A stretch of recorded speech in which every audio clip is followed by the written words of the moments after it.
Mesdames et messieurs, bonjour. Merci de la fidélité à Walf et bienvenue dans ce nouveau numéro de votre émission Actu en 7. Actu en 7 a le plaisir de recevoir ce samedi Moudi Niang. Bonjour, monsieur Niang. Bonjour, Moustapha. Merci d'avoir bien voulu répondre à cette invitation. Merci également à Mame Gor Ngom. Bonjour, Mame Gor. Bonjour, Moustapha. Vous êtes le directeur de publication du dernier né des quotidiens sénégalais, La Cloche.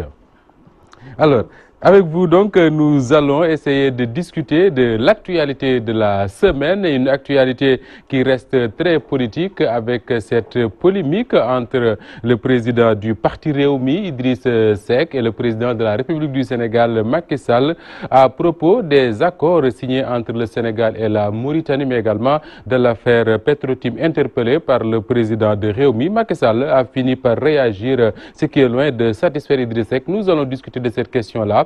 Également évoquer le front social en ébullition avec cette dernière marche des enseignants ce vendredi, une marche qui a mobilisé plusieurs centaines de personnes. Pourquoi une telle mobilisation? Qu'est-ce qui explique cette ébullition du front social? Nous allons en parler, mais commençons par évoquer l'affaire Khalifa Ababacar Sall. Le procès se tient depuis quelques jours au palais de justice de Dakar. La dernière ligne droite, c'est donc la plaidoirie des avocats. Après les avocats de la partie civile, l'agence judiciaire de l'État, c'était au tour du procureur de la République vendredi, avant les avocats de la défense lundi. Alors, Mame Gor Ngom, ce qu'on a appris, c'est que le procureur demande 7 ans ferme, en plus de 5,4 milliards d'amendes pour Khalifa Sall et son DAF, Mbaye Touré. Un tel réquisitoire du procureur, est-ce que vous vous attendiez à ce qu'il fasse une demande aussi lourde? Merci, Moustapha. Permettez-moi d'abord de saluer mon co-débatteur, Moudi Niang, qui est un homme constant. Bon, on a eu à travailler avec ses contributions depuis, parce que on remarque que les personnes, la personnalité des gens, on les perçoit dans les circonstances.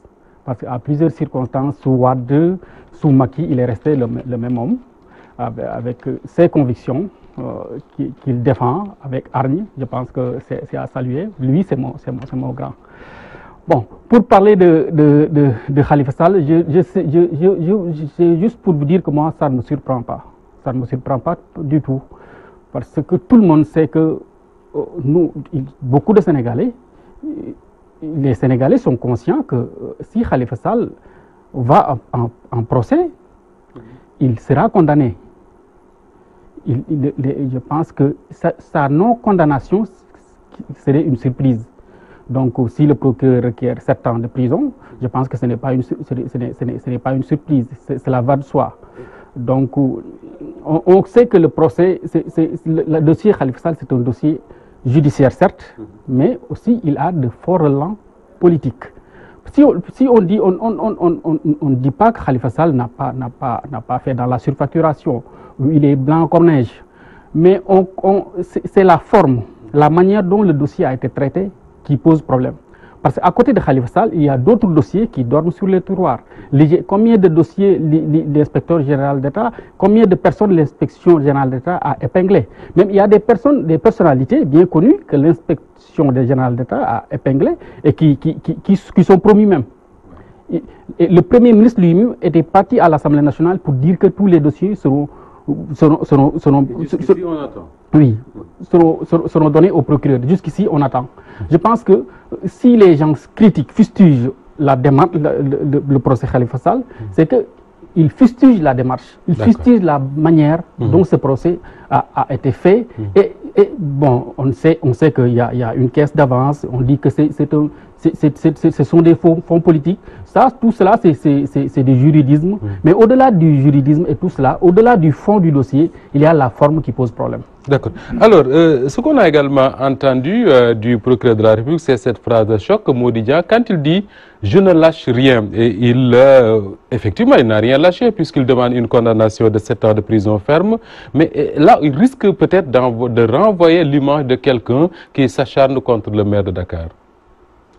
Oui, c'est vrai que ce procureur, quand il se permet de dire qu'il ne lâche rien, il ne lâche rien concernant l'affaire Khalifa Sall.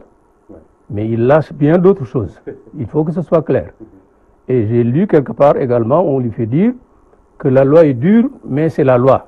Je suis d'accord avec lui, mais il devrait ajouter, la loi doit s'appliquer à tout le monde. Elle doit être dure pour tout le monde.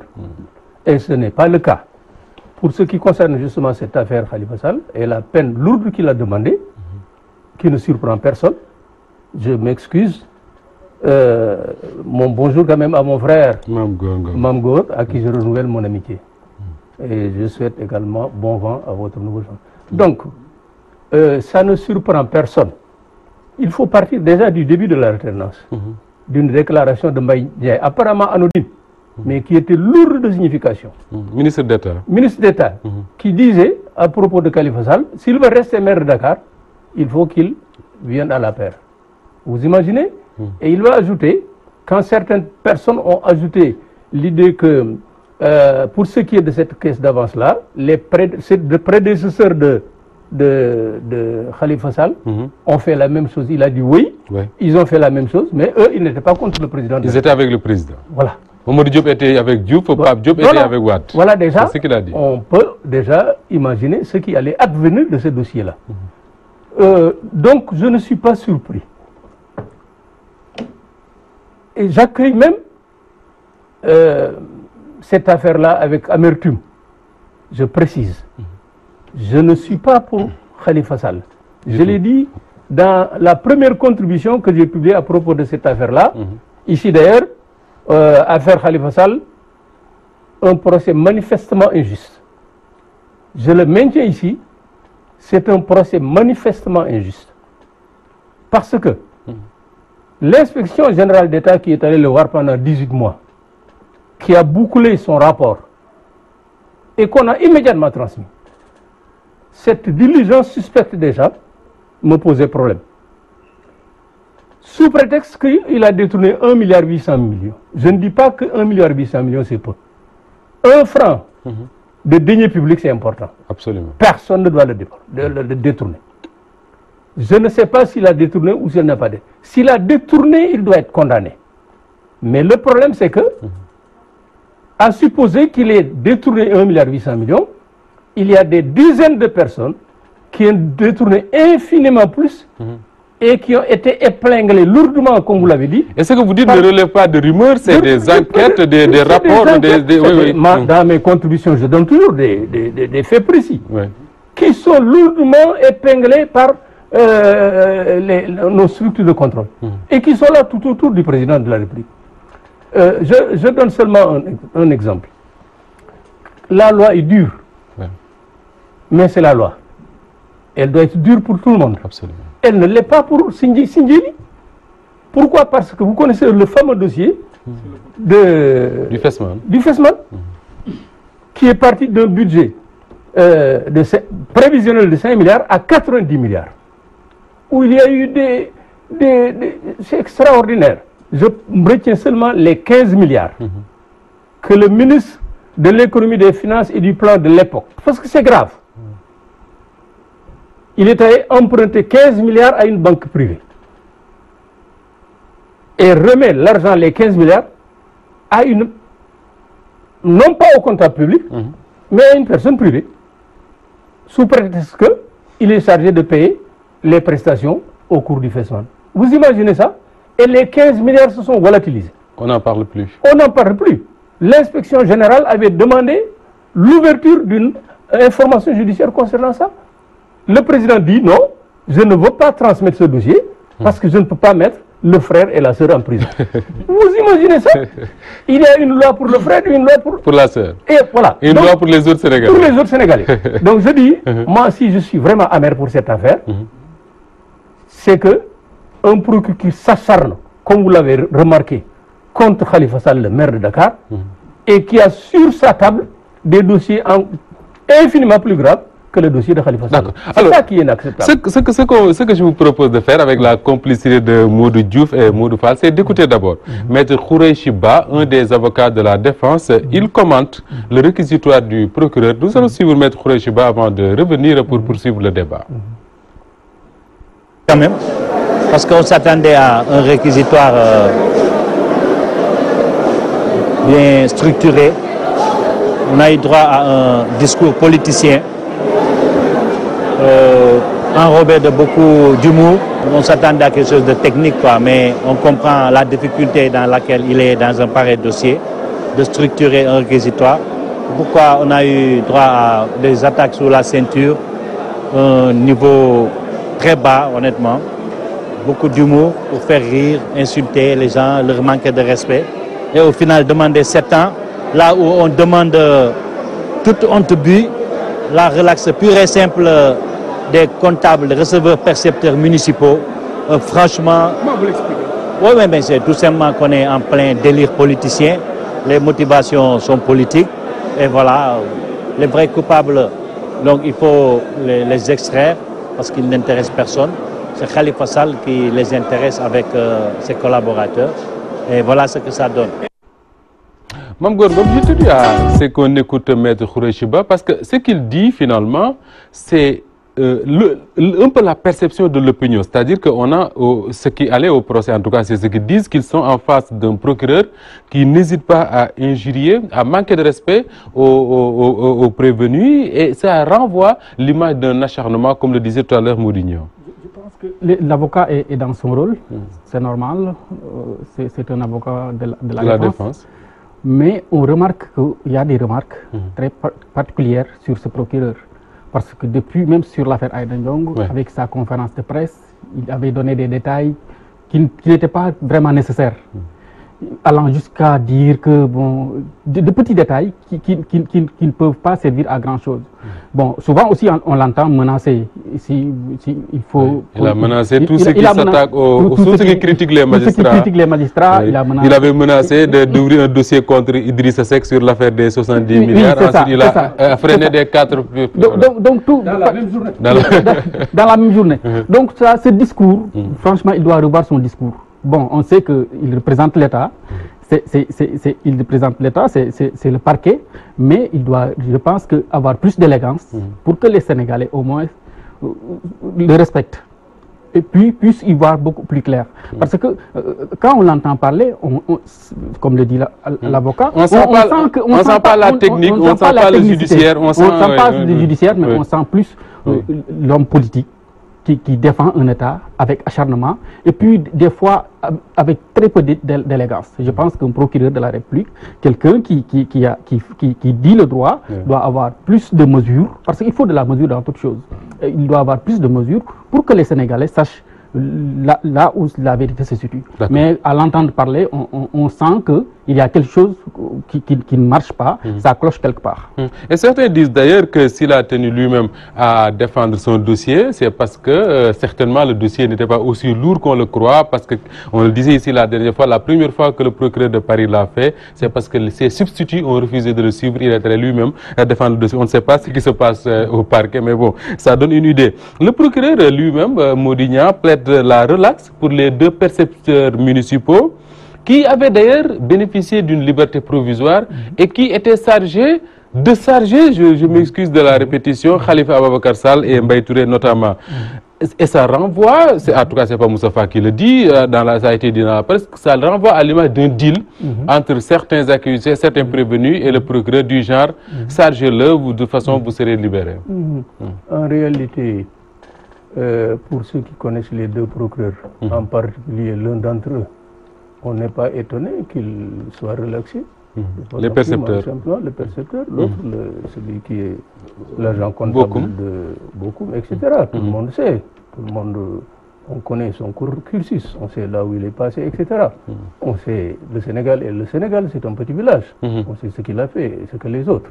Leur responsabilité dans cette affaire-là, elle n'était pas du tout. C'est extraordinaire qu'il soit relaxé. Ça ne surprend pas, parce que moi je le dis en toute sincérité, le procureur n'a qu'à prendre note. On a l'impression qu'il jouait un rôle. On a l'impression qu'il appliquait une instruction. Parce que quand on considère la hargne avec laquelle il traite cette affaire, la hargne avec laquelle il s'adresse à Khalifa Sall et à ses collaborateurs, etc. Mais on se demande, mais pourquoi tant de hargne, etc., etc. Alors que lui, il sait, le procureur, je le dis ici, il a sur sa table des dossiers qui sont infiniment plus graves que le dossier de Khalifa Sall. Et voilà, voilà qui charge Khalifa Sall, qui demande 7 ans. En tout cas, je n'ai pas beaucoup de respect pour ce... Est-ce que dans un procès sérieux, où on parle de détournement de deniers publics, est-ce qu'on peut se permettre comme ça de demander la relaxe pour des percepteurs qui étaient justement chargés de décaisser cet argent-là? Est-ce qu'on peut faire croire aux Sénégalais qu'ils n'ont rien à voir avec cette affaire? Et c'est la raison pour laquelle je te dis, jusqu'à preuve du contraire, ce procureur a joué son rôle. Il a appliqué des instructions. Parce que je ne vois pas, moi, comment on peut retenir Khalifa Sall et ses collaborateurs et relaxer les autres. Parce que le rôle qu'ils ont joué dans cette affaire-là, tout le monde sait. C'est eux qui décaissaient l'argent. Absolument. Absolument. C'est eux. Et d'ailleurs, finalement, quand on suit le procès, à un moment donné, ils ont dit même que c'est des fonds politiques eux-mêmes. Oui. Les deux procureurs. Oui, ils ont dit qu'ils ne le savaient pas, les deux percepteurs. Ils ne le savaient pas, mais ils reconnaissent finalement qu'il y a eu des fonds politiques à la mairie de Dakar. Voilà, exactement. Oui. Donc, malgré la lourdeur de leur responsabilité dans cette affaire-là, et tout le monde le sait, ils sont relaxés. On sait pourquoi ils sont relaxés. C'est parce que ce procès-là est politique. On arrête qui on veut, on condamne qui on veut, et Ça a suscité d'ailleurs un commentaire de Ousmane Sonko qui avait été suspendu puis renvoyé de la fonction publique pour une affaire, disons-le, beaucoup moins grave que ça, et qui dit que ce sont des gens qui ont la même qualification que lui, les deux percepteurs, qui, après avoir été cités dans une affaire de détournement, ont bénéficié d'une liberté provisoire et ont continué à travailler alors qu'ils devaient être en procès. Absolument. C'est là la preuve que c'est une affaire-là, purement politique, qui visait principalement Khalifa Sall, parce que ces gens-là, quand même, c'était indécent, après, de les laisser poursuivre le travail tranquillement. Et puis, tout le monde savait qu'ils allaient relaxer également. Ceux qui connaissent à peu près le dossier, eh bien, ils ne sont pas surpris que ces deux messieurs soient relaxés. Alors, Mame Gor, ce que les praticiens du droit disent très souvent, c'est que le juge n'est pas, lui, lié par le réquisitoire du procureur. Le procureur peut demander ce qu'il veut, mais au juge de décider. Mais tel que les choses se présentent, on a envie de se dire que les carottes semblent quand même cuites pour Khalifa Ababacar Sall et Mbaye Touré notamment. Moi, cette affaire-là, j'en ai une conviction très claire depuis le début, même avant qu'il ne soit en procès. Je me suis dit que s'il est emprisonné, s'il est arrêté, emprisonné, il sera jugé et il sera condamné. Moi c'est ma conviction. C'est ma conviction. Je pense que c'est une conviction largement partagée par beaucoup de Sénégalais. Comme on le dit, ce sont des dossiers qui sont transmis avec beaucoup de parcimonie au procureur. Donc, on sait que si Khalifa Sall est arrêté, parce que c'est une grande responsabilité, c'est une lourde responsabilité. Khalifa Sall, il ne faut pas qu'on oublie l'aspect politique. Khalifa Sall, c'est un homme politique qui est allé aux antipodes des positions de son parti, de la direction centrale de son parti. Et qui a battu la coalition au pouvoir à Dakar. Qui a battu la coalition au pouvoir à Dakar, au moins 2 fois, comme vous le dites. Donc, s'il juge nécessaire, bon, le doyen a rappelé les propos de Mbaye Ndiaye et autres, il y en a d'autres, parce que, bon, il y a Mimi Touré qui voulait être maire à la place du maire. Il y a toutes sortes de manœuvres pour qu'il quitte la mairie de Dakar. Donc, faute de l'avoir battu. Qu'il vienne à la... Oui. Faute de l'avoir battu. Une seule alternative, quitter ou venir à la mer. Ils ont sorti un dossier. Mame Gor, c'est grave pour notre démocratie ce qu'on n'a pas pu obtenir à travers les urnes, qu'on l'obtienne finalement en passant par la justice. Mais je pense que c'est de grands bonds en arrière, comme on dit. Ça, je pense que la démocratie sénégalaise méritait mieux. Mais les Sénégalais se sont battus contre Wade. Il y a eu des morts. Il y a eu beaucoup de sacrifices. On a tendance à oublier que des gens ont laissé leur vie dans ce combat-là contre le gouvernement. Il y a eu beaucoup de sacrifices. Les gens se sont sacrifiés. Toutes les compositions de la société sénégalaise, pratiquement. Bon, je pense que les politiciens n'étaient pas les gens qui étaient au-devant. Il y avait des Sénégalais qu'ils étaient guidés par un souci de transparence, par un souci de démocratisation. C'est tellement vrai qu'il y a des Sénégalais qui, après le combat contre Wade, dès la chute du régime de Wade, sont tranquillement rentrés chez eux. On ne les entend même plus parler de... Donc ces Sénégalais, à l'Assemblée nationale, il y avait très peu de partis. Absolument. Bon, ils n'étaient pas visibles par rapport à la majorité silencieuse qui était là-bas. On chantait l'hymne national, mais pas des slogans de partis. Donc aujourd'hui, si on en arrive à cette situation, c'est vraiment désolant.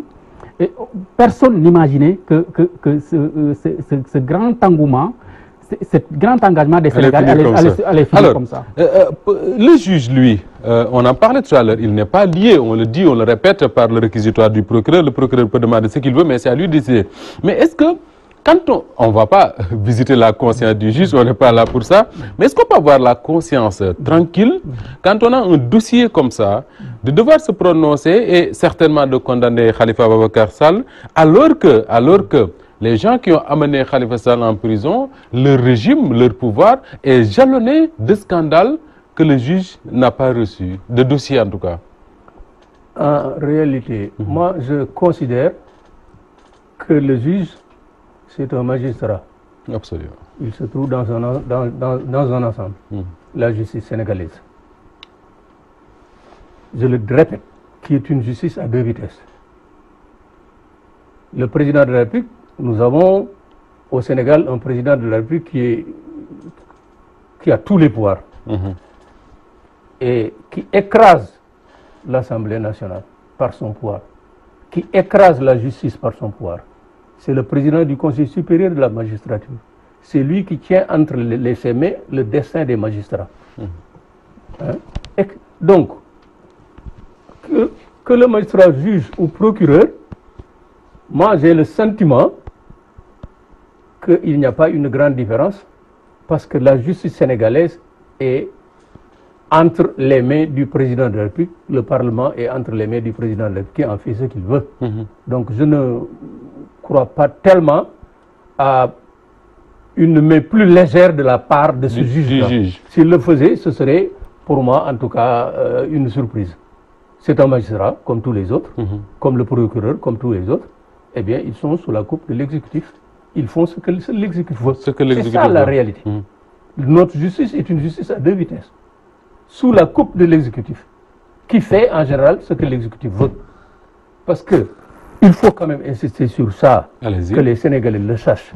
Moustapha Diop, cet inspecteur général d'État qui a été voir fouiner dans la gestion de la mairie de pendant 18 mois, il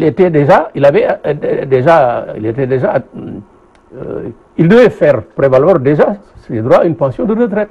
L'inspecteur. L'inspecteur, il était là. Et après, qu'est-ce qu'il est devenu?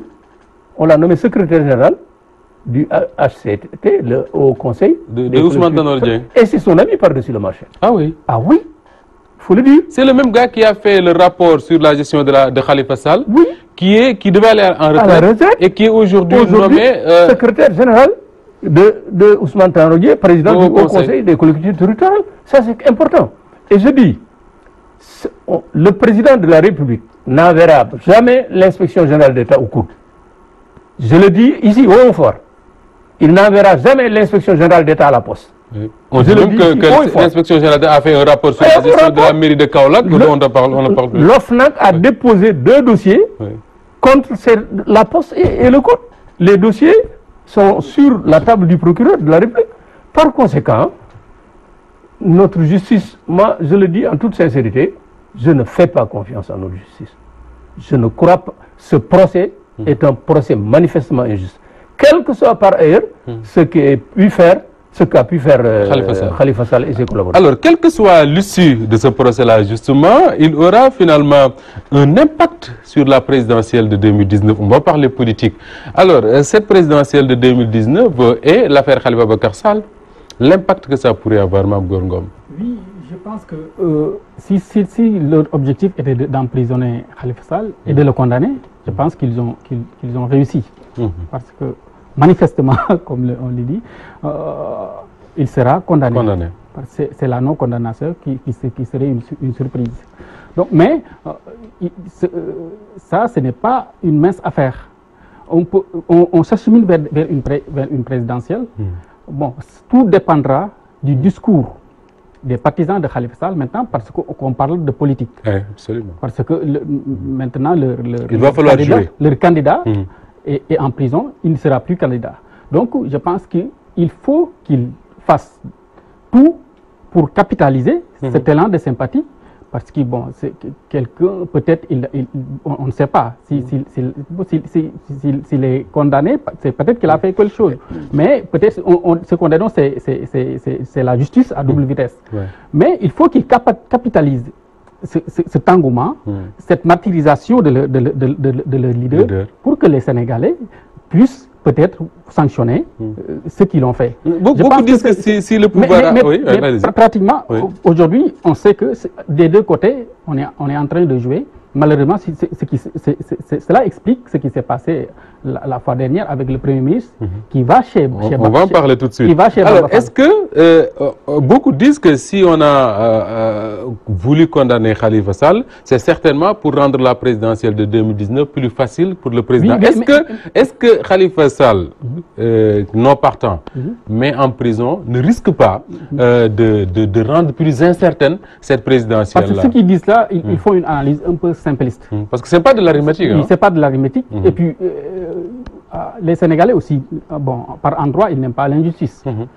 S'ils pensent que c'est en éliminant des candidats qu'on trace une route bien moins jalonnée pour Macky Sall, je pense que ça, ce serait une erreur très grave. Parce qu'on a vu des gens, on a vu des Yamé qui avaient fait condamner ou bien tuer ses principaux opposants. Mais finalement, quand l'heure est venue, il a été plutôt simplement chassé du pouvoir. Donc je pense qu'il faut que ces gens aient raison gardée et qu'ils se rappellent un peu de Wade, qu'il se rappelle un peu de ce qu'il faisait et ce qui est arrivé à la fin. Parce qu'on peut avoir le pouvoir, on peut avoir la justice, c'est très facile. Ça ne requiert aucun talent. Le fait d'éliminer des adversaires, ça ne requiert aucun talent, franchement. On a le pouvoir, on a l'argent, on a tous les leviers pour éliminer des adversaires. Chacun se tait. Je pense que ce n'est pas talentueux. Alors, c'est le contexte choisi, vous l'avez dit, Mame Gor Ngom, par Macky Sall pour envoyer son gouvernement, il faut le dire, parce que quand on envoie le Premier ministre, le ministre de l'Intérieur, c'est le gouvernement. Chez Bamba Fall, lieutenant de Khalifa Ababacar Sall, pour une présentation de condoléances. Mame Gor m'a rappelé tout à l'heure, avant d'entrer à cette émission-là, que c'était le 40e jour, et c'est l'oncle de Bamba Fall. D'abord sur la forme, est-ce que ce n'est pas regrettable que l'on en arrive à cette situation-là, pour la forme et la morale? Pour la forme et avant cela, tu me permets simplement d'ajouter. On fait dire à Idrissa Seck, concernant Macky Sall, que Macky Sall, le comparant à Wade, c'est Wade moins l'âge et le talent. Idrissa Seck l'a dit, oui. Il n'a pas tort. J'ai le sentiment que l'homme qui dirige les décennies du Sénégal n'est pas très très intelligent de mon avis. Parce qu'il devait prendre en compte sa propre expérience. Il a été éliminé au profit de Karim Wade. Il est devenu président de la République. Absolument. Cette expérience-là, au moins, devait lui servir de point de départ. Donc, cela dit... Cela veut dire qu'aujourd'hui, il peut éliminer des adversaires et que quelqu'un d'autre passe par une voie de contournement pour devenir président. D'employer une expression wolof. Oui. Toujours. C'est vrai. Donc, et cette affaire-là ne concerne pas seulement, tu me permets également, les gens de Khalifa Sall. Cette affaire concerne les Sénégalais dans leur totalité. Nous ne devons plus accepter que la justice soit embrigadée pour régler des problèmes politiciens. 57 ans, 58 ans d'indépendance, ça suffit largement. Nous devrions être une démocratie majeure, où la justice ne pourrait pas être embrigadée par le président pour régler n'importe quel problème. Ce n'est pas seulement l'affaire des gens de Khalifa Sall, c'est l'affaire de tous les Sénégalais. Pour revenir à ça, oui. C'est indécent. Les condoléances. Oui, c'est indécent, mais c'est devenu Ça a commencé avec Wade, évidemment. C'est des présentations de condoléances politiciennes. C'est plutôt l'occasion de chercher des militants, parce que chaque fois que Wade allait présenter des condoléances de cette nature, il arrivait à décrocher des transhumants. Et c'était l'objectif principalement ici, pour aller présenter leurs condoléances à... Mais un ministre conseiller, il suffisait largement. Mais on n'avait pas besoin de mobiliser tout le gouvernement pour aller présenter les condoléances à Bamba Fall, maire de Dakar, leur adversaire politique. Ils avaient parfaitement une idée derrière la tête. Et apparemment, ils sont sur le point de réunir les conditions. On ne sait pas très bien. Bamba Fall lui-même fait quelques... Le Vox Populi de ce samedi, il dit: je ne transhume pas, je demeure fidèle à Khalifa Ababacar Sall, je suis socialiste et je vais mourir socialiste. Mais en tout cas, l'image qu'on a vue, c'est ces déclarations. Oui, et ces déclarations également. Ces déclarations laissent perplexe quand même. Il est connu pour être un khalifiste de... Voilà, exactement. Donc que le président de la République viennent lui présenter ses condoléances en mobilisant tout un gouvernement. Moi, ça ne m'aurait pas dérangé le moins du monde, parce qu'il faut savoir, ça c'est des politiciens. Je l'appelle le président politicien. Tout ce que fait Macky Sall est politique. En tout cas, c'est indécent d'utiliser les présentations de condoléances pour se faire des militants, pour massifier son parti. Et c'est ce qu'ils font. C'est indécent. Chercher à se faire des militants pour massifier son parti, c'est ce que dit Moudouignan. Est-ce que ce n'est pas parce que justement, Macky Sall n'a pas finalement compris ce qui s'est passé entre 2011 et 2012? Parce qu'à l'époque, on avait vu plusieurs, les gens qu'on appelle grands électeurs, rallier le palais de la République, sortir avec de l'argent. Mais malgré tout, Abdoulaye Wade a été battu par Macky Sall lui-même au deuxième tour de la présidentielle. Avant d'aborder ce sujet, je pense que concernant Bamba Fall, il est dans une posture inconfortable. Pour lui, oui. Et puis il a été maladroit, même sont très maladroits. Parce qu'on ne peut pas imaginer, parce que c'est le contexte. On ne peut pas imaginer à quelques heures du réquisitoire du procureur faire de telles déclarations.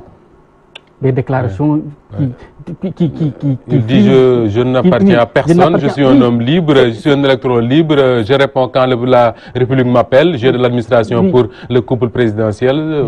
C'était maladroit. Ça, franchement, c'est un coup dur pour celui qui dort à Rebeuss. Et pour tous ses partisans, parce que Bamba Fall est censé être l'un des farouches défenseurs de Khalifa Sall.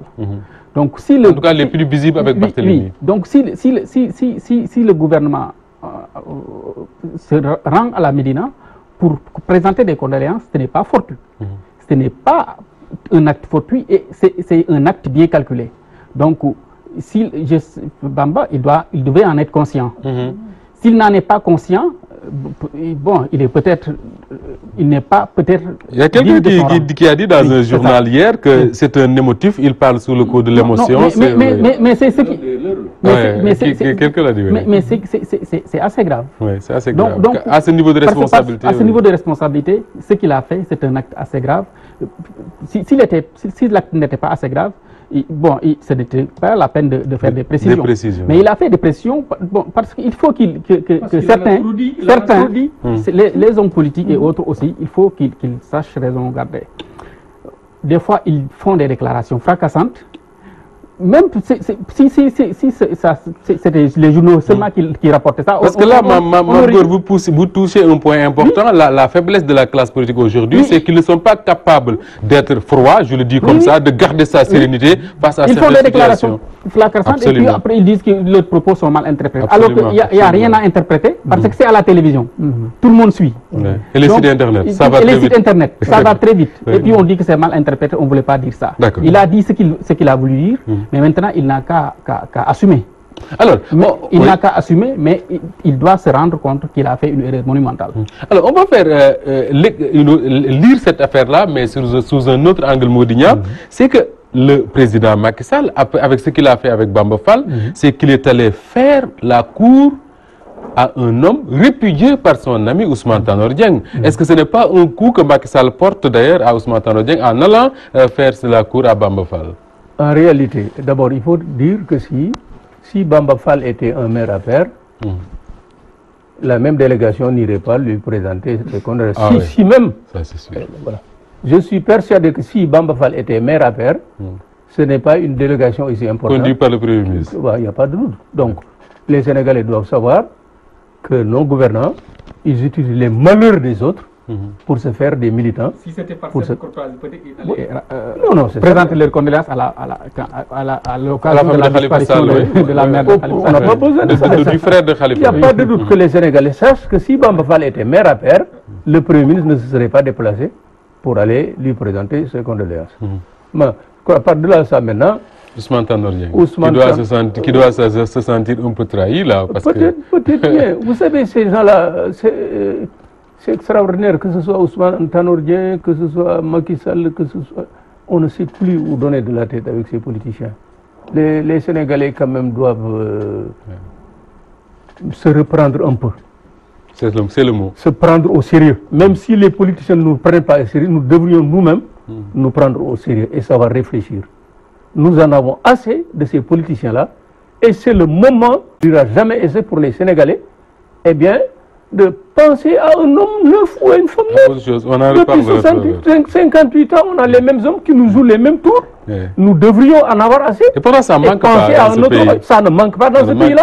Il y a énormément d'hommes et de femmes sérieux, compétents, vertueux, respectueux du bien public, qui ne feraient pas ce que Macky Sall est. Est-ce que ces hommes-là aussi ne gagneraient pas à investir le terrain politique, c'est-à-dire ne pas laisser l'espace à ces gens-là qui sont là depuis 1960 et qui finalement sont dans une répétition comme pas possible? Ils ont une responsabilité dans cette affaire. C'est la raison pour laquelle, je l'ai toujours dit, et je crois que pour cette élection 2019 au moins, peut-être on verra émerger un homme ou une femme, ou des hommes, des femmes, en tout cas, qui méritent notre confiance. Mais comment faire aujourd'hui pour convaincre le Sénégalais électeur qu'il n'y a pas à désespérer? Il y a dans ce pays, comme vous le dites, des hommes et des femmes sérieux, capables de prendre en charge les destinées du pays. Et comment convaincre les Sénégalais à voter pour ce genre de personnes-là? Il faudrait d'abord que ces Sénégalais-là émergent.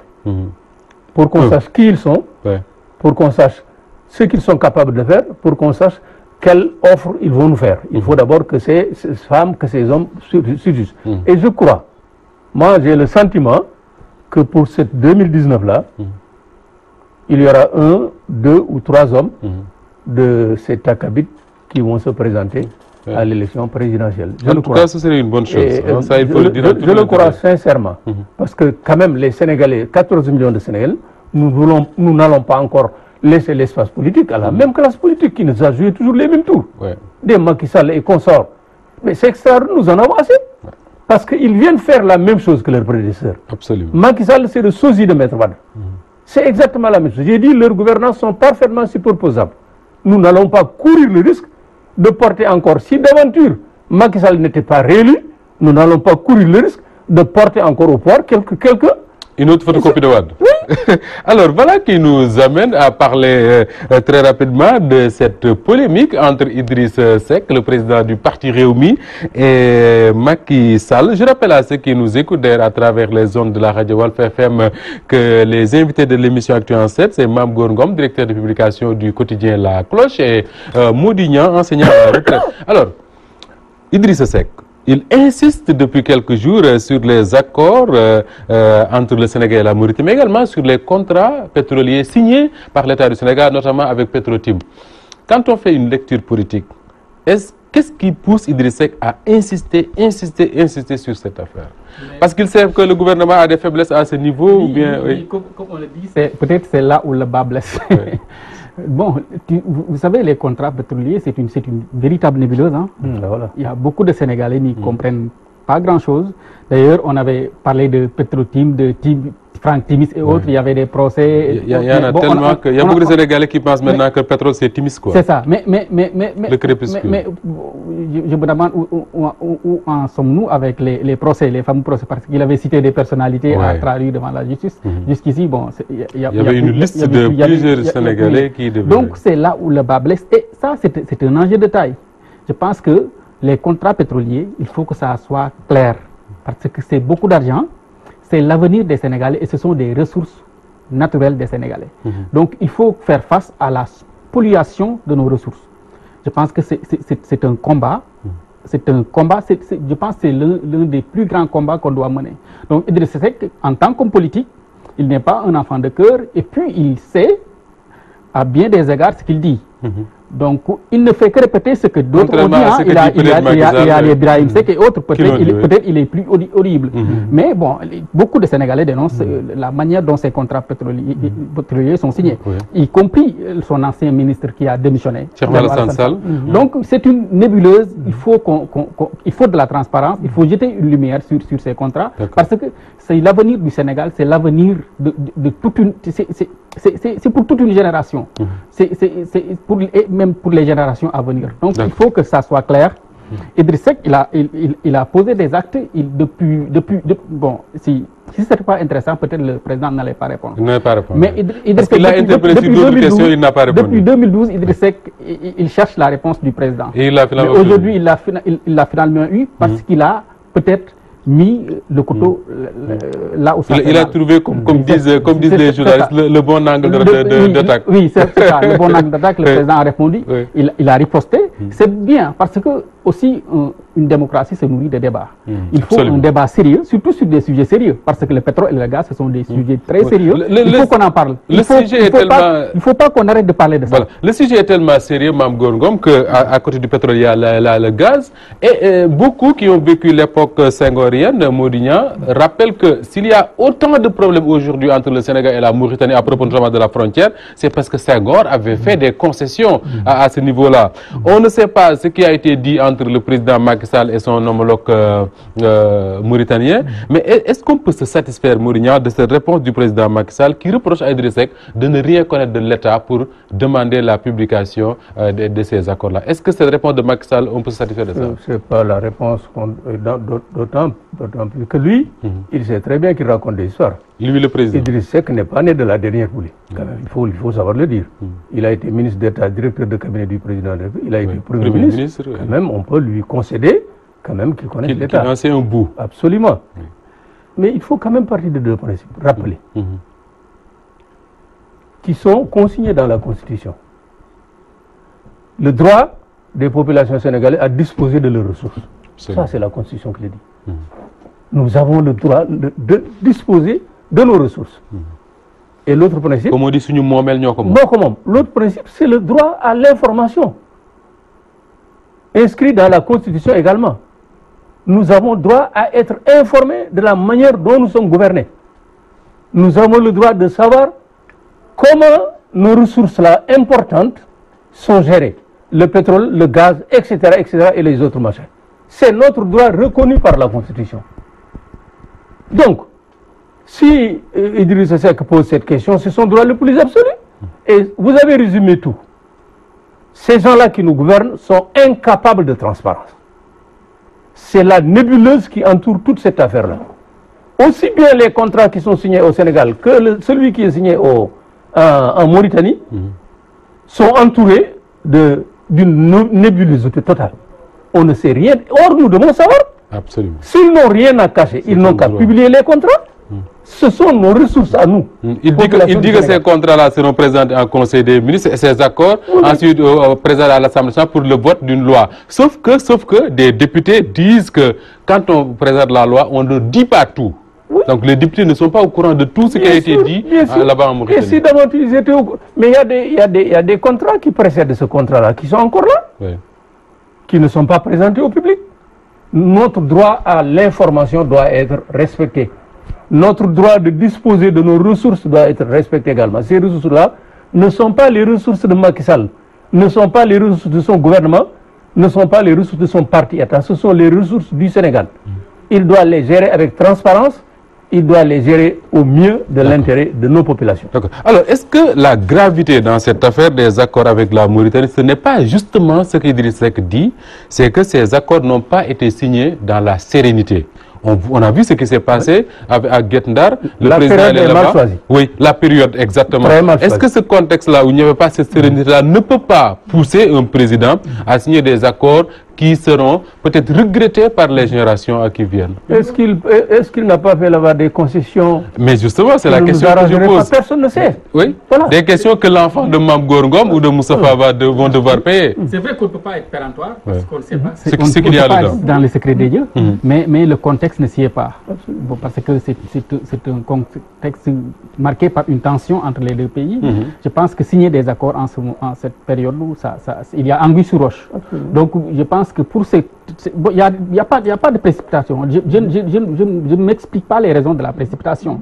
Il faut être sérieux, il faut être serein, parce que ça engage toute une nation. Parce que comme il vient de le dire, c'est nos biens, c'est nos ressources.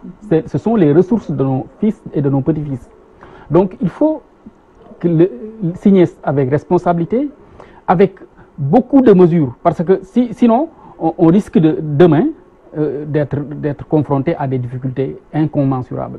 Je pense qu'ailleurs en Afrique ou dans le monde, il y a des problèmes de cette nature qui posent beaucoup de difficultés, qui sont des causes de beaucoup de conflits.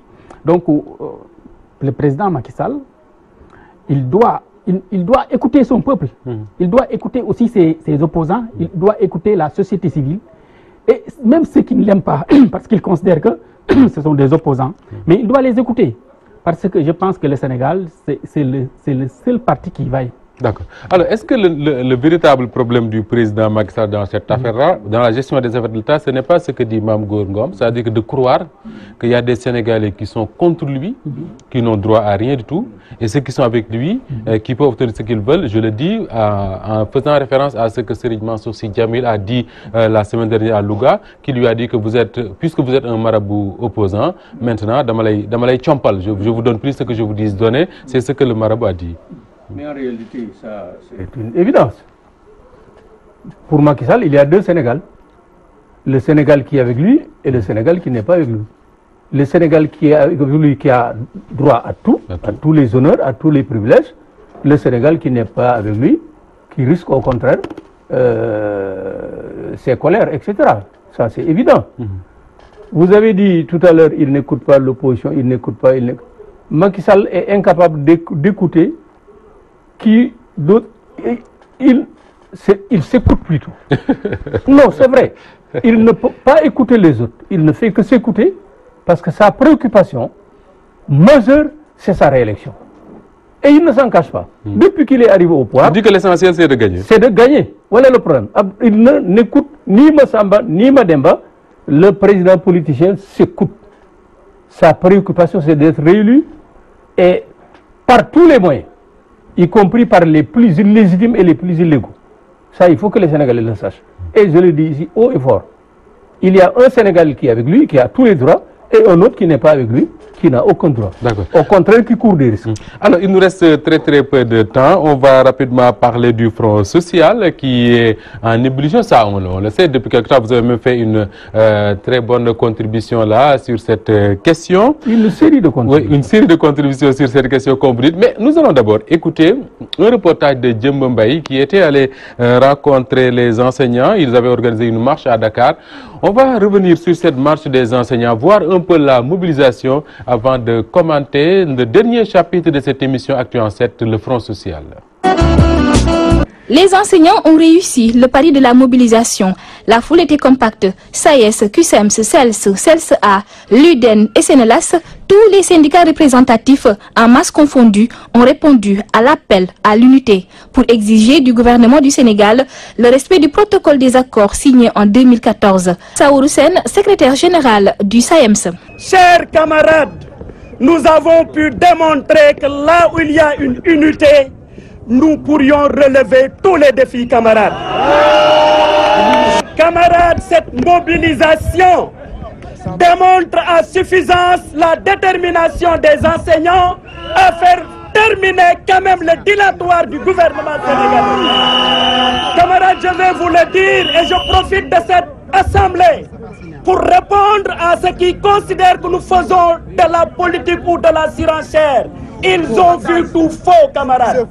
C'est en 2014 que nous avons signé des accords irréalistes et réalisables et jusqu'à présent non réalisés. Je dis, camarades, le système de rémunération des agents de la fonction publique sénégalaise a fait l'objet d'une étude dont le président détient le document final depuis 2015, camarades. Et depuis cette date-là, camarades, rien que du bavardage pour l'école. Nous en avons assez. Les enseignants sont ainsi déterminés à suivre le combat jusqu'à la satisfaction de leurs revendications, même s'il faut en finir avec le gouvernement de Macky Sall, clament-il. Face aux menaces de l'État, ils se disent impassibles. Camarades, des jours difficiles nous attendent. Ils vont couper les salaires, ils vont nous intimider, mais il faut résister. La société civile, les parents d'élèves et même les élèves ont pris part à la marche. Les enseignants invitent les différents candidats aux élections présidentielles de 2019 à se prononcer sur la crise scolaire et de s'atteler à élaborer des programmes pour redresser l'école sénégalaise. Alors, je rappelle qu'avant cette marche des enseignants, vendredi après-midi, il y a eu une marche des étudiants orientés dans les instituts privés qui ont été renvoyés depuis lundi parce que l'État doit 16 milliards à ces écoles privées-là. Mourinho, quand on regarde cette marche des enseignants, la mobilisation qu'il y a eu et la mobilisation de la matinée avec les étudiants, on se dit quand même il y a quelque chose qui se passe dans ce pays et peut-être que les gouvernants ne sont pas conscients de ça. Pourtant, c'est une situation qu'ils ont créée. Ouais, alors, si vous rappelez tout à l'heure une de mes contributions, oui. C'est une série de contributions d'ailleurs que je publie les mardis et les vendredis ici. Dans Wolf Quotidien. À Sud FM. Pour dire que ébullition du front social, 2 points, la solution n'est pas pour demain. Aussi bien Wade que Macky, ils ont créé tellement de frustration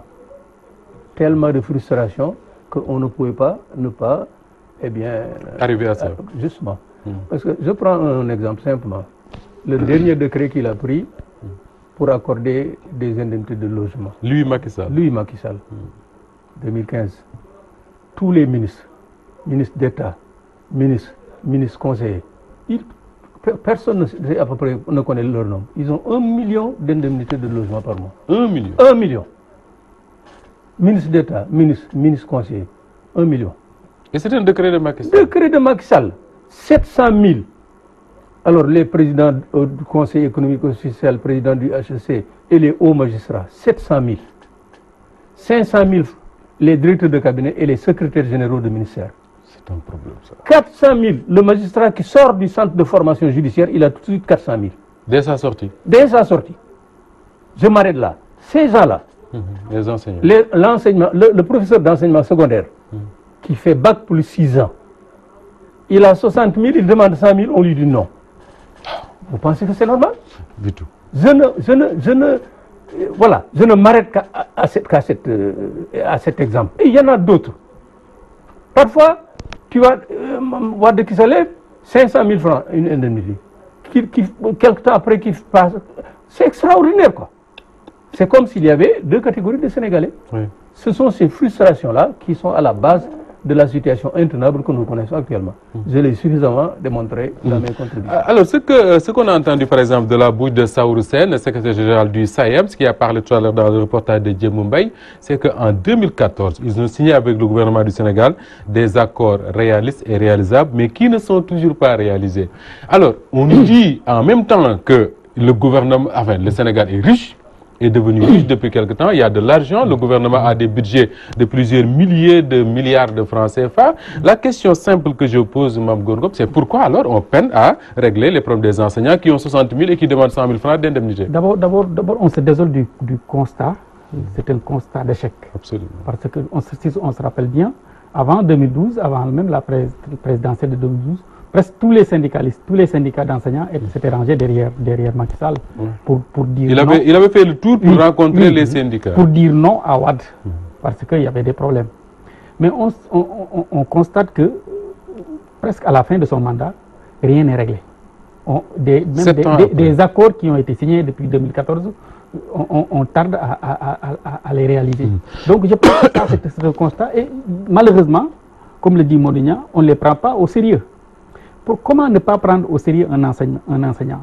Bon, nous n'avons rien contre les magistrats, ils ont leur mérite et tout, mais un enseignant, c'est quelqu'un qui a choisi d'être enseignant. pour la majeure partie, ils ont choisi d'être enseignants, ils sont des diplômés et ils font un travail remarquable. Donc pourquoi ne pas les prendre au sérieux? C'est pourquoi je pense que ça va de mal en pis. Et cette mobilisation nous rappelle les mobilisations sous Wade. Absolument. Je pense que pour un gouvernant conscient de son rôle, on devrait faire de telle sorte que qu'il n'y ait pas une telle manifestation. Qu'il n'y ait pas de telle manifestation. Parce que ça, ce sont des frustrations mal contenues. Aujourd'hui, c'est dans les rues. Demain, peut-être c'est dans les urnes. Donc, il faut plus de sérieux. Plus de sérieux. Pour ne pas, comme on a dit... Dans les urnes, c'est peut-être le moindre mal. Comme on a dit pour la justice, une justice à deux vitesses, mais il ne faut pas que les Sénégalais, on les traite... Mettre fin à ces frustrations-là, comme le disait Mounia, dans le traitement... Il faut qu'ils soient sur un même pied. Je pense que c'est mieux que de créer des frustrés, parce qu'il n'y a pas de Sénégalais à part. Ils sont des Sénégalais, ils sont des fonctionnaires, donc on devait faire de telle sorte que leur problème, ce n'est pas de gros problèmes. Ils ne demandent pas 500 000, ils ne demandent pas 1 million. À côté, on règle d'autres problèmes, on jette l'argent par la fenêtre et autres. Donc je pense qu'il faut être sérieux pour régler le problème des enseignants. Parce que si l'enseignement ne marche pas, si la santé ne marche pas, rien ne marche. Alors, il le dit, hein, comment ne pas prendre au sérieux ces enseignants-là, mais ce qu'on note, Moudignan, dans le discours, et on va terminer cette émission avec ça, dans le discours des tenants du pouvoir, c'est parfois un manque de respect total vis-à-vis de ces enseignants. On a entendu le ministre directeur de cabinet du chef de l'État, Moudignan, Omar Youm, on a entendu Serigne Mbaye Thiam, leur ministre de tutelle, mais parfois on note un manque de respect total dans leur discours. Comment expliquer que ce gouvernement en arrive à cette situation-là avec les enseignants qui, aujourd'hui, sont obligés de marcher pour se faire entendre? En faisant ces déclarations, ils jettent de l'huile sur le feu. C'est les responsables, ils ne devraient pas. Ce qu'il faut retenir, c'est que le gouvernement n'a pas de solution. Et ça, c'est le problème. Il n'y a pas de problème. Parce que c'est un problème d'argent. Ils disent qu'ils ont de l'argent. Écoutez, les indemnités font annuellement 300 milliards. 300 milliards. Et elles sont données de façon absolument... Voilà. Et eux-mêmes le reconnaissent. Le président de la République a dit que cette situation ne peut pas continuer. Il y a tellement d'inégalités dans l'octroi des indemnités de l'ONU. Il l'a dit... le ministre de la fonction publique, l'ancien Madame etc. Et eux-mêmes reconnaissent que ça ne peut pas continuer. Et c'est la raison pour laquelle il faut que les Sénégalais le sachent. Ils ont commandité une étude pour repenser le système de rémunération des salaires et d'octroi d'indemnités. L'étude a été faite et les conclusions ont été déposées. Mais ils ne sont pas capables d'appliquer les recommandations. Parce que, d'abord, on ne peut pas, si on donnait 200 000 à chaque enseignant, mais ce serait déjà les 11 milliards. Les 11 000 francs qu'on leur propose, ça fait 12 milliards. 11 000 francs seulement, ça fait 12 milliards. Et si on propose 50 milliards, ça ferait combien? Il faut remettre tout à plat. Les salaires et les indemnités étaient réglés par une loi, n'est-ce pas, portant statut général des fonctionnaires, qui attribue le salaire et les indemnités en fonction de critères bien déterminés. Il faut qu'on revienne à ça. À ces critères. Mais ce gouvernement ne peut pas. On ne peut pas donner 1 million d'indemnités à quelques 700 000, 500 000, etc. 5 millions de salaires à un directeur d'agence. Des salaires aux femmes, même des ambassadeurs. Donc, ce n'est pas ce gouvernement-là qui le fera. Peut-être un autre gouvernement, plus vertueux, plus respectueux des Sénégalais, pourrait prendre, eh bien... Et avec un Sénégalais neuf, comme vous avez dit tout à l'heure. Avec un Sénégalais. Mais ces gens-là ne peuvent pas appliquer les recommandations de l'étude qu'ils ont eux-mêmes commanditée. Grand merci à vous, Moudignan. Je rappelle que vous étiez l'invité avec Mame Gor Ngom, les invités de ce numéro d'Actu en 7 qui est à présent terminé. Mame Gor Ngom, merci à vous. Je rappelle que vous êtes le directeur de publication du quotidien La Cloche. Bon vent à La Cloche. Merci. Vous avez le talent et le professionnalisme pour conduire ce quotidien-là et je suis sûr que vous allez réussir. Tous nos encouragements et nos prières vous accompagnent. Grand merci à Oustaz Hassan Diouf qui était à la coordination de cette émission. Merci également à Moudou Diouf et Moudou Fall qui en ont assuré la partie technique. Mesdames et messieurs, merci de la fidélité à Walf. Le prochain rendez-vous sur Walf, c'est certainement à 21h avec votre émission Opinion avec Ndeye Fatou Ndiaye Mbacké. Merci de la fidélité à Walf et bien à vous.